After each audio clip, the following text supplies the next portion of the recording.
Welcome to California Life Podcast, and today we are very excited to have Michelle Waterson Gomez, the living legend, the mom, the champion, the action star, and many, many more roles you're carrying on yourself. Michelle, thank you for coming to the show today. Thank you for having me. Yeah, we're doing it all. Life is too short to not, right?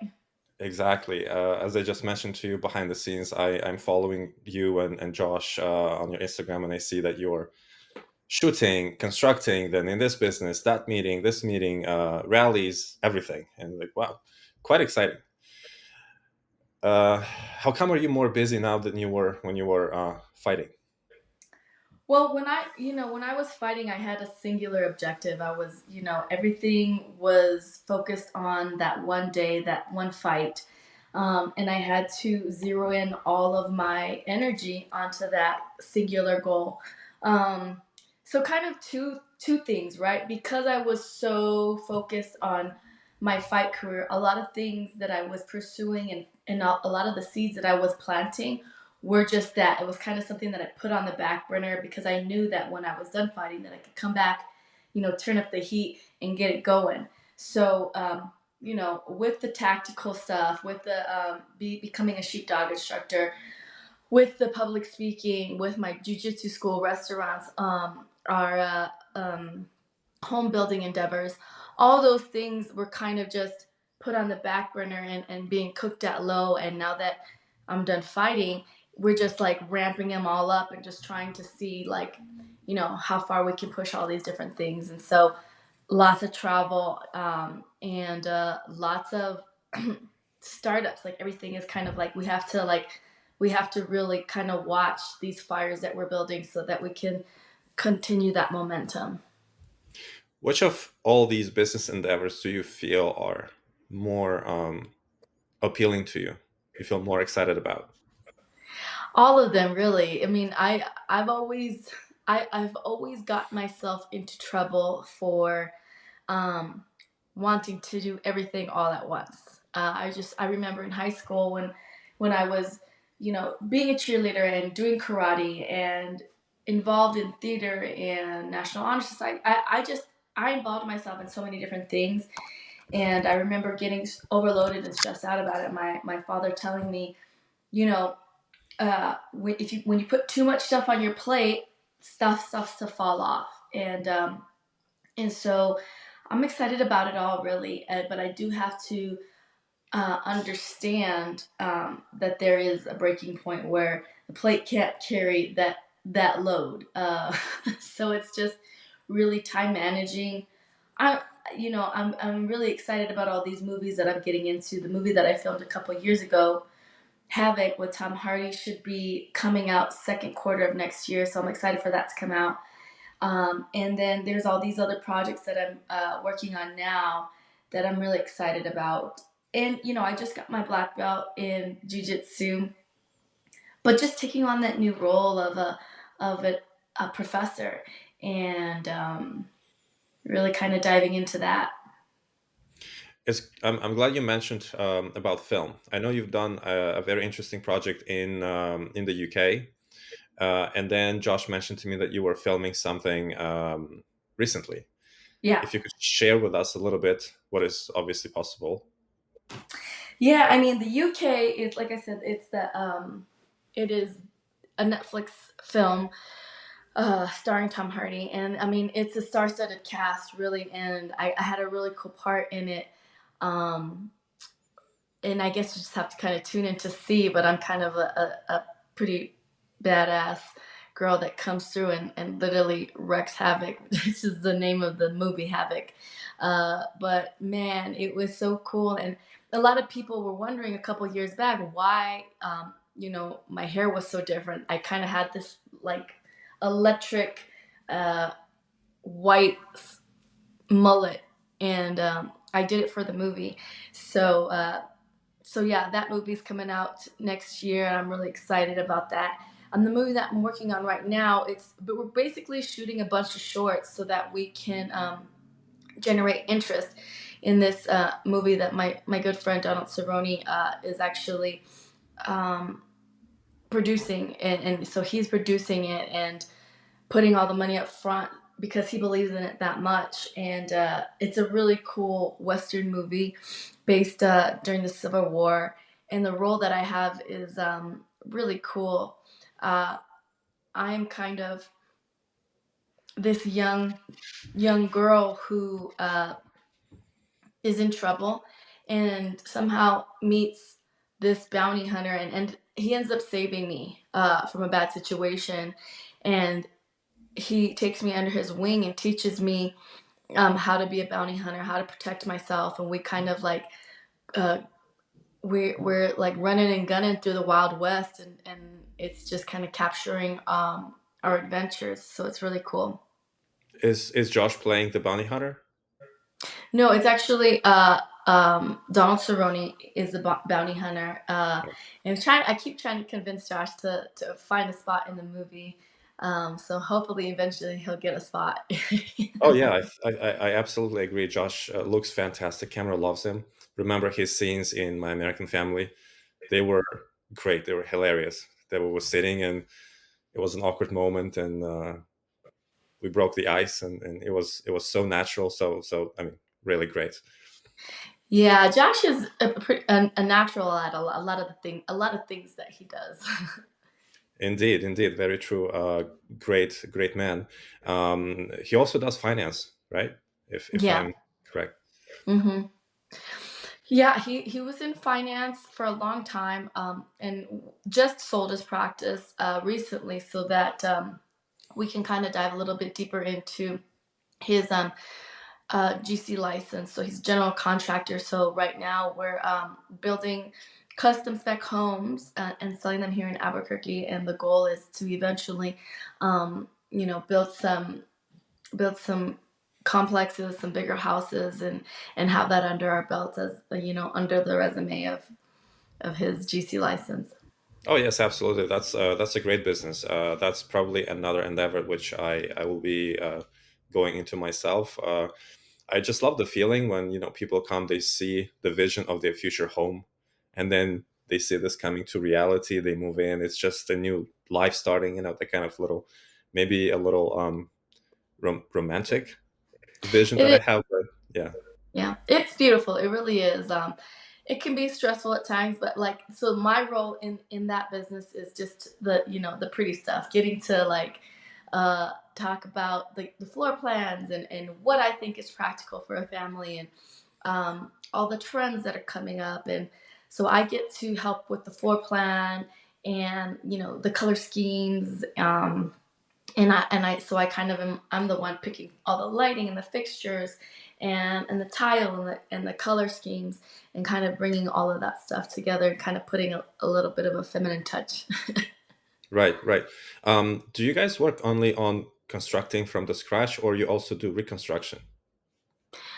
We have done some remodeling, but most of the stuff that we're really primarily focusing on is like from the ground up, Right. new The reason builds. why the reason why I'm asking is because I filmed a documentary for a very nice gentleman, and he bought a historic hotel in Marion, Arkansas. It's probably 25 minutes away from Memphis, and he is looking for good people to work with to reconstruct it. It needs everything Right.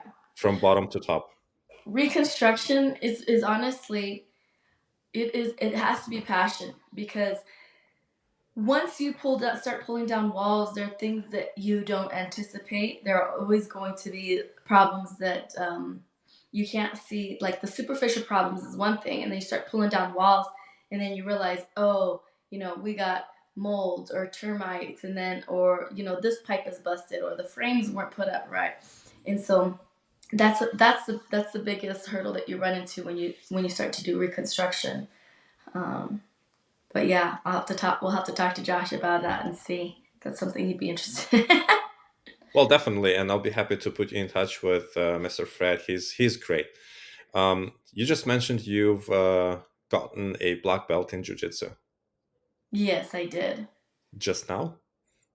Uh, a couple weeks ago, about 2 weeks ago, I just received my black belt So you were fighting professionally without a black belt. without a jujitsu black belt. I Right, had right. my black belt in American Freestyle Karate, but yeah, I'm still working towards my jujitsu black belt. My professor, it's all about timing with with your belts, and there are things that you have to kind of earn in order to get that stamp of approval, right? So of course I have the knowledge. I feel strongly that I have the knowledge of a black belt, as I was fighting professionally in the UFC. But there's a difference between like understanding jujitsu and really having a strong understanding and of Brazilian Jiu Jitsu with the gi. And it's not just about understanding the technique, it's about understanding the way of life, right? Hmm. It's not just about technique. It's have you embraced the way of life? Are you committed enough to the art of jujitsu that you can teach it, that you can, confidently say that, you can go anywhere in the world and roll with other Brazilian Jiu Jitsu black belts. There's a lot that goes into it, and so I was perfectly fine with, earning that stripe because I've always been a big believer that, those things have to be earned. Right, absolutely. Now, probably a little bit more of a backstage question about jiu-jitsu and Brazilian jiu-jitsu. I'm a big fan of both, and there are a lot of people online who are talking about this martial art, that martial art, being effective in life, less effective in life. How do you see jiu-jitsu, Brazilian jiu-jitsu, effective in life situations? Well, anytime I talk to parents, friends, family, it is always a recommendation of mine to get their children into some type of martial art. You know, it creates character. It develops.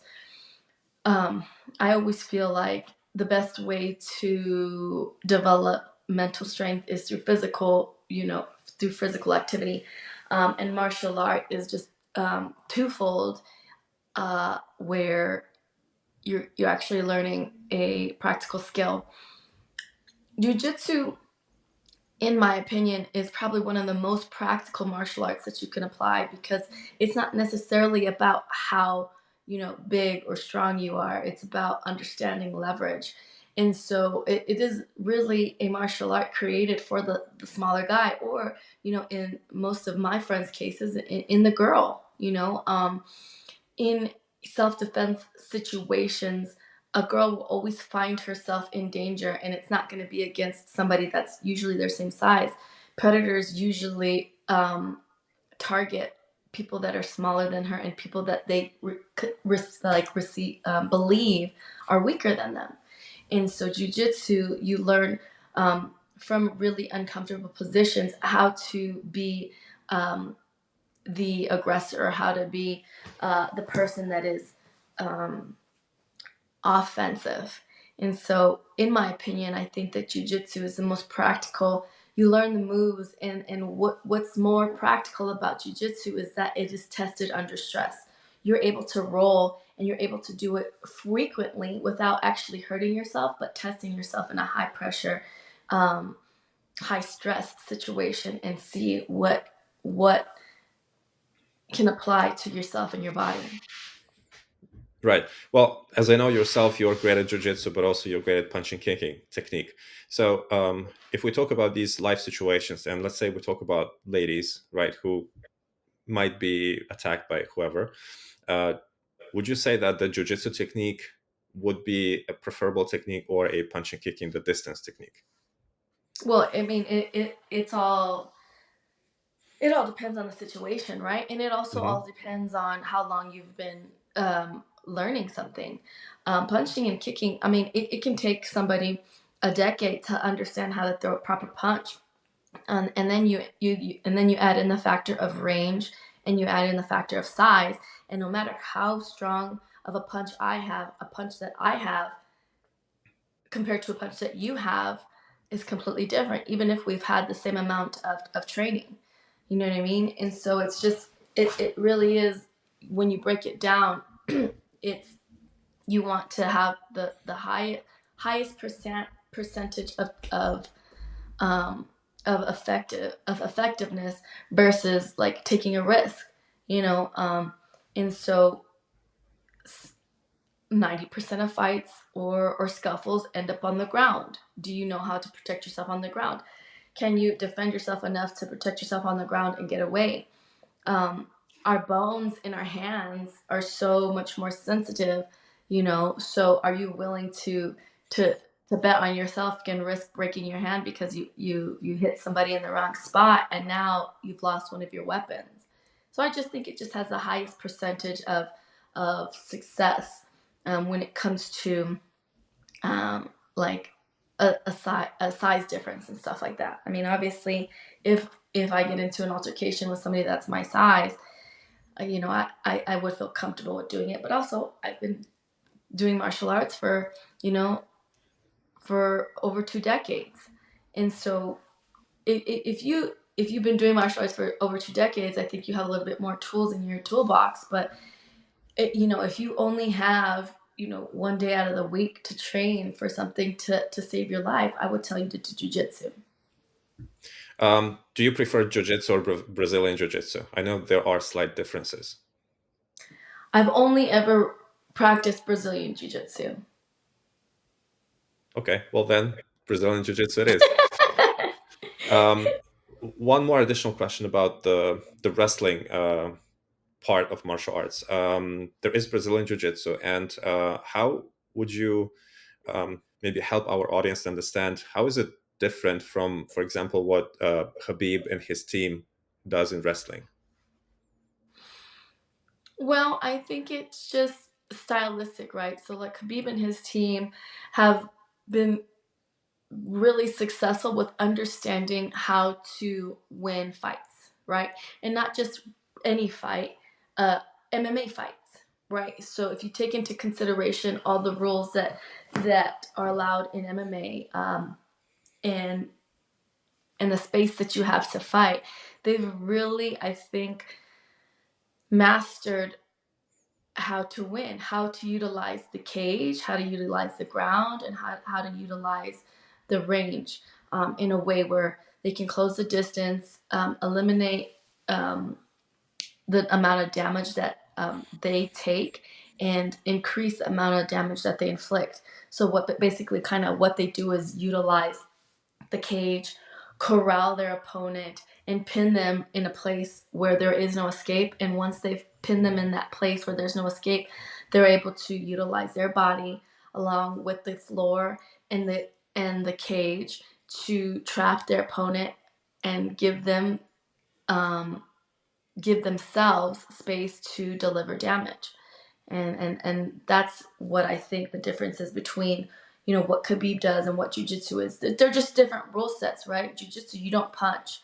Jujitsu, you can entangle yourself underneath somebody and hide yourself from getting your limbs taken, and really have all these beautiful, amazing attacks off your back. But in MMA, you can't have these attacks off your back because the minute you go to your back, you are susceptible to getting punched in the face, or you get pinned up against a cage, and then your ability to swivel your hips is taken away from you. So there's all those different things that kind of come into play when you talk about the difference between jujitsu, MMA grappling, and all of that. Right. The whole MMA and UFC in particular, as an organization, as a championship, um, it's of a high interest among people who are in it, who watch fights, or are in martial arts, or even who aren't. And I see that around me, this interest in UFC and Dana White spiked with the elections, which we just um, went through. Could you share with us a little bit about your relationship with UFC, with Dana White? What are they? How are they? Anything? Well, I think the reason why a lot of MMA fighters gravitate towards um, a lot of the Republican views is because of the core values that we have as martial artists, right? A lot of the things that we do in martial arts is earned, and when everything is peeled back, you step into the cage, and you have no excuses. You kind of have to walk the walk. And just personally, I have an appreciation for President Trump and his family, because I've had opportunities to actually spend time with them, and I can't say the same with the other party. And not to say that I don't have any respect for them, obviously, but it's the same in fighting, right? It's like you step in a cage and there's an opponent across the cage from you. My objective is to win, and it's not to say I don't have respect for my opponent, because I know what it takes to step into the cage and to do and to do those things. And so that's how I think people should view politics. It's two sides of the same coin. And I feel like both views are necessary in order for a country to properly function. But we all have our spaces. And I have an appreciation for President Trump, because he's been able to follow through in a lot of the things that he has proposed. And in my opinion, he has really stepped outside of his ego to see what is important for the American community, and has really created a party of unity, pulling in people from all different walks of life, from different cultures, from different uh, thoughts. There are, if you're talking about Tulsi Gabbard and uh, RFK, both of them come from the Democratic Party, and Donald Trump saw an opportunity to unify the nation, and I just feel like that's kind of what we need as Americans, is to unify ourselves and to kind of have a little bit more common sense when it comes to what's important for our future and for our children's future. Well, with this speech, I only have to ask: do you plan to run for a public office sometime someday? No, because I think that we can be most effective within our own communities. It's easy for people to kind of look out and say, America needs to fix this. Well, yeah, it's easy for me to look at the top of the mountain and say that, one day I'd like to get to the top of there. But what's harder is to fix the things within yourself, within your own, intimate family group, and then within your community. So I think, like, I've always been, a strong believer that if there are issues in my life, that I'm the one that has to fix them. I have to do introspective, work and fix what it is that's going on in my own life. And then that kind of trickles down to how I raise my daughter. And then that trickles down out to, how the students at my martial arts school, are doing, and how's that community, and then how's the community around their lives. And so that's kind of how it trickles out. But the best thing that we can do, I think, as Americans, is take responsibility for our own actions, and treat others the way you want to be treated. I mean, that's the golden rule, right? Regardless of your political views, regardless of your culture, your religion, your history, I will always treat somebody the way that I want to be treated. And I think that's just kind of the golden rule in my household, is that, do unto others as you would have them do unto you. And if you live that way, you should be pretty good, pretty good off.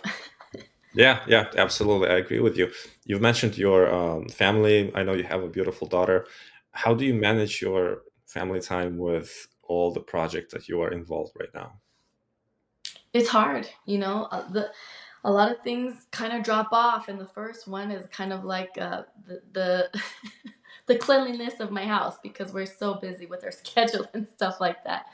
But I think it's just, the more organized you are with your time, the more you can get done, right?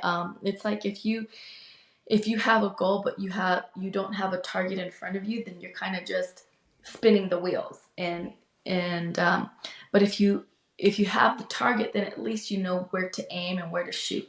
And you go to shoot, and whatever happens, you kind of you do the work from there, right? Okay, you're a little off, and then you have to kind of go back to the drawing board. It's the same thing with shooting. It's the same thing with fighting. It's you know the time is now to go for your dreams, to go for whatever it is that you are pursuing.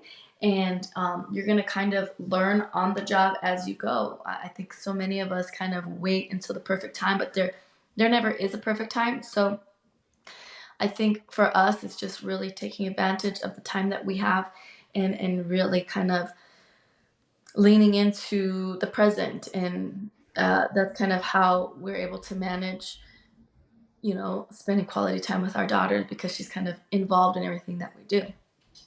Right. How is she, and how is your gymnastics career going? She actually decided to step away from gymnastics. She's been doing gymnastics for over 10 years, but I think her heart just wasn't there anymore, and she realized that. And so we had her finish out the year, and now she's just pursuing a lot of other things, including acting. She's really become passionate about jujitsu, so she's going to jujitsu probably 4 or 5 times a week, and gearing herself up to compete. So I'm really excited about that. But yeah, she's young enough to have space to explore. So we're giving her that space. Well, that's fantastic. And, acting is a tool, if used properly. It's a great tool to open up yourself, your own internal potential with whatever you want to do in life. Everyone right now, whether you are a dentist or you're a lawyer, you have to work with the camera, right? So if you train that, you will be great at everything that you do. My probably last question for today. You and Josh, you agreed on us filming a documentary for you to keep your legacy for all generations ahead of us. How do you feel about it? And first of all, thank you for your trust, of course. But how do you feel about it? What do you have in your thoughts, in your mind about this documentary that we're going to film? I'm excited about it. I think that so many of us kind of go through life, and it kind of becomes very monotonous because it's just the day in, day out. And we rarely stop to look back at all the things that we've done, because it's kind of just like on to the next one, on to the next one. So I think shooting the documentary is going to kind of give me a chance to kind of look back at all the things that I've been able to accomplish, all the growth that my family has had, and kind of have an appreciation for it, but also uh, like a newfound motivation to see that how much we've accomplished with so little, and where we are now in our lives, and how much more time we have to accomplish that much more in the future. So it'll be good just to kind of document it, and to have that um, kind of as a as a diary, as like a personal diary of all the things that I've actually done in life. It's kind of cool. We forget sometimes, you know, how far we've come. Right, right. And also, um, I had a few reasons why I offered you and Josh to film this, but also one of them was when I watched Sylvester Stallone's documentary series on Paramount, and one of the reasons why he does this documentary is to spend time with the family. And I've seen you and Josh being so busy. I just had a thought that it could be a really good piece of time, like a couple of days, obviously not too much time, but so you just spend this time all together, and that'll be really beautiful to film. Yeah, I agree. And in saying that, I think it's important for all families to do that. We I don't know how we've managed to make ourselves more busy, but in life that kind of happens, and I feel like the older my daughter gets, the more I realize how little time I have left with her as a kiddo, and so it kind of reminds me to really cherish all the little things that she does now that I won't necessarily have when she's older. Right, absolutely. Well, on this little emotional, sentimental moment, we'll pause the episode today. Michelle, I'll be happy to have many more episodes with you to bring our audience to you, and hopefully, maybe investors and clients. So thank you again for your time. I wish you a wonderful Sunday. I wish Josh to get better. Please say hello to your daughter, and we'll see you soon. I will. It's good to see you, Victor.